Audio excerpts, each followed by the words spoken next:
is Renuka and welcome to my Christmas card series. Here I am using Tim Holtz Ideology paper and they're having different small panels in it and they're having all kind of seasons. So I went ahead and cut the Christmas panels into small panels, and here I am choosing that which one should I use to make a card. And here I ended up with the jingle bell and candle panel. These panels are on the craft stock and black, red and green color, but all the colors having very vintage look, so the card it's little bit classy. After cutting those panels I am using here Studio G red ink and ink up the borders. These inks are pretty cheap and I bought them from the Michaels at the $1 bin. After framing this by using the red color, here I am preparing for my card base. And for card base, I take a black cardstock which is 8.5 by 11, and I'm making here a tall card. So I'll just cut that into half vertically, which is 4 and 1/4 inch. And now I'm folding it by using Martha Stewart scoreboard, and I'll score it at 5.5, and I will score it on the both the side. I think it will prevent from cracking by using these kind of techniques. If you score your card only on one side, then it will crack on the other. And then I want to use the bone folder to just give the crisp edge to the card. And here I make two card bases. I'll use only one of them. So now on the black it will just pop up. Now I'm planning to use a green and a red color. This green is like more on grass green and red is on maroon green. I don't have dark color green like olive green cardstock, but you can use that also. And now I am planning to use this viscous thread and scallop punch. I really like this punch. You can use this punch with many other projects too. And in your if you are a paper crafter, then you can use it for scrapbooking also. After using the punch on one side, I'll adhere the panel to the green cardstock by using a glue tape runner. It's ATG and I just love that. And here I'm just trying to maintain the full scallop, so the excess I can cut and I can get only the full scallop on my cardstock. And I don't want the side border to this, so I cut the left and right of the panel and I leave the paper on top and bottom. And I'll use the same card punch, border punch for these cards, that is scallop and thread. And I'm planning to use some kind of threading work here. I'm not sure what I'm using, but I have some baker's twine, some crochet and some other threads for just giving the defined edge to the cardstock. I'll use the Studio G green ink.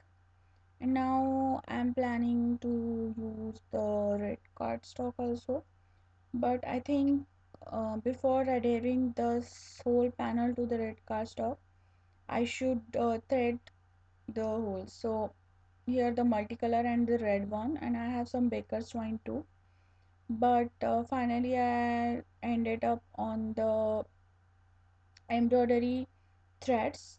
Those are the twisted ones, so they are pretty thick. And after counting it, I'm deciding that I'll make the small notch, small just tie on the ends, and only for the middle I will make a bow. You can use a needle which is having the long eye, the big eye, but I don't have that needle, so I'll just thread all this, um, and I use here red and green, and I want the middle bow, so I use little bit more thread to this because I want to tie a small bow here, and as it the middle part, it just little bit pop up, and for rest of them I'll just tie the knot with the green thread. And I'm planning to use same green and red embroidery threads to the bottom also.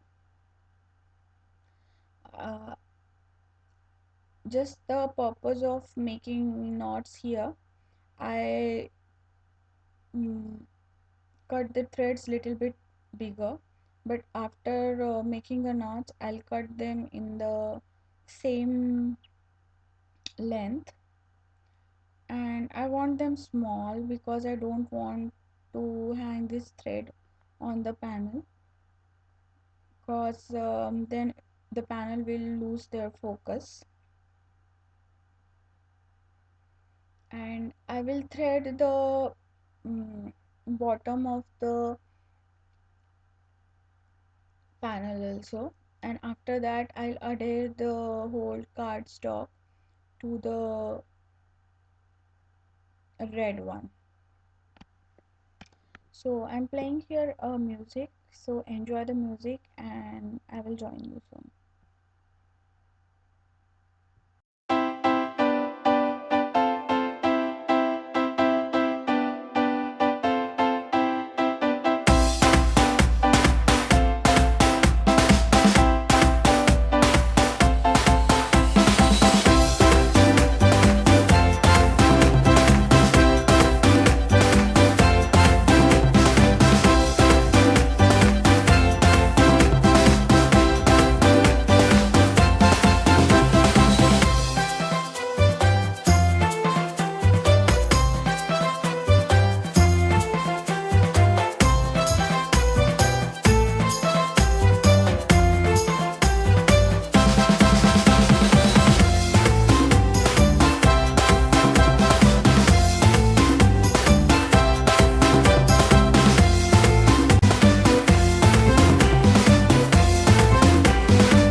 adding all the layers to the cardstock. Here I am using a white gel pen and I'm making here a stitch line to all around the black cardstock.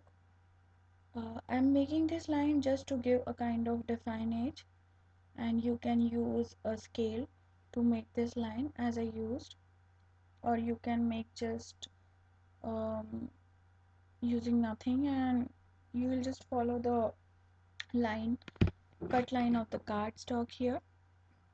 And I'm planning to do stitch line on this because it will pop up my card, give it kind of dimension and frame at the same time. And as my panel is little bit smaller than my card, so I want to place it like little bit tilted on the card. So for that also I need to have a defined frame or defined size of the card. Now after placing this card on the, then I decided that I must have the something inside too. So as on the black cardstock we didn't write the sentiment, so I'll choose the red cardstock here, and I'm choosing one of the small um, sentiment or saying which says the Merry Christmas or Christmas greeting or holidays, something like that. And I am placing them in little bit off centered, and for giving more dimension to it I'm using here a Studio G ink, and I'll stick the cardstock here. We'll use the red ink for the sentiment here, so it will frame the sentiment. And now I'll stick the red cardstock on the right hand of my card, and then I'll stick the sentiment on the left side of the card. um, Actually, many times you have the leftovers like this card red cardstock I have, so you need to figure it out that what you want to do with them, and you can play with them and you can use all your scraps here. So inside is also beautiful, and someone can write their name or extra sentiment here. And I am using here a black golden sharpie. I'm just making one stitch line to the sentiment of the inside sentiment for the card, and I'll use the same golden sharpie for making border of this panel. First of all, I added this panel to my card base, and I want little bit tilted, and but it's in center, but it's little bit tilted, and I don't want to go my corners outside the cardstock here. So I just place my corners to the final edge of the cardstock, and now I'm using the golden sharpie pen, and now I'm following the line with the panel which is the tilted one. And this trim holes line scale is too good for all this stuff. You can line anything to it, and it having a metal edge to the one side, so you can cut and use your pens on that side. And now I am using my golden plane here and there by adding just kind of dots and little bit of extra glimmer here and there. You can add shimmer also, blinks also. So this is today's card. I hope you like this card, and if you like my cards and my channel, please subscribe to it. You can follow me on Facebook, Pinterest, and on my blog too. You can get a full list supply on my blog and other pictures and details to my blog. And so I'll come very another day with the Christmas card series, with another card. Up till then, have a crafty life, and bye bye, take care, and see you soon.